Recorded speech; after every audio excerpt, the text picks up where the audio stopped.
Hi guys, Sullivan Owen here in Philadelphia. So today I am back talking about how you can plan your cutting garden or cut flower garden with designs in mind. We're going to be talking about line flowers.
So I hope you guys have enjoyed these episodes as we explored different categories of flowers by season and how I have used them to make these designs cut from my garden.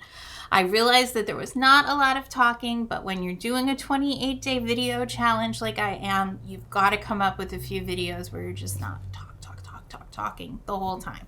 So thank you guys for watching. I appreciate it. Please like and subscribe, and I will see you guys soon.